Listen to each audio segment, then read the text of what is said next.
Yo, what's up mga kaibigan? Nali na tayo magkwentuhan matapos ang perfect preseason. Perfect din nga ang simula ng Golden State Warriors sa season na ito. At hindi lang sila nagtala ng dalawang panalo bagkus dalawang blowout win na ito. May combined 77 points sila na lamang sa kanilang unang dalawang laro. Napaka-impresibo nga niyan mga kaibigan at hindi pa nagkakaroon ng big game si Stephen Curry dahil so far ay hindi pa nga nila ito kinakailangan. Napakatinding team effort at balance scoring nga ang pinapakita nila. Ayon nga kay Steve Kerr ay ito umano ang pinakamalalim na roster na nahawakan niya bilang NBA coach. Ganun pa man, posibleng magsisimula pa lang nga ang totoong hamon para sa Warriors dahil a win is a win.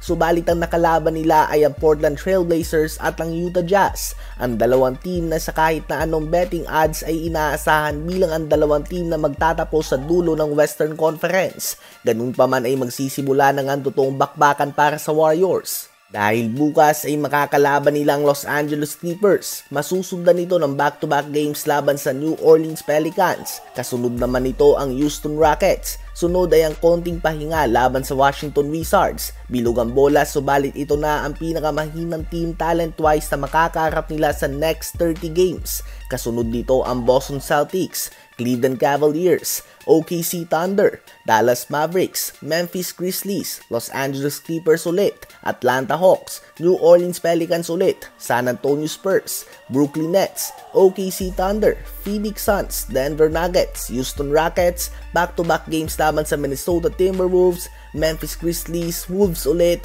Indiana Pacers, Los Angeles Lakers, Los Angeles Clippers, Phoenix Suns, Cleveland Cavaliers, Philadelphia 76ers, Memphis Grizzlies, Sacramento Kings at Miami Heat. So sa next 32 games sila ay arguably Washington Wizards at Brooklyn Nets lang nga ang hindi playoff contender na makakaharap nila. So napakatindi nga yan mga kaibigan at ito na ang magiging totoong hamon para sa kanila. Sa palagay nyo ba after 30 games ay nasa top 5 ng West ang Golden State Warriors? Ngayon ay tumungo naman tayo kay Anthony Edwards. Ang Timberwolves sa ngayon ay may 1 win and 1 loss na record. Both games ay naglaro si Edwards ng heavy minutes. 41 minutes sa first game at 39 naman sa second game. At nagtatala siya so far ng 29.5 points, 6.5 rebounds and 3.5 assists per game on 40.8% shooting sa field and 35.7% naman sa 3-point line. So not the ideal efficiency para sa kanya.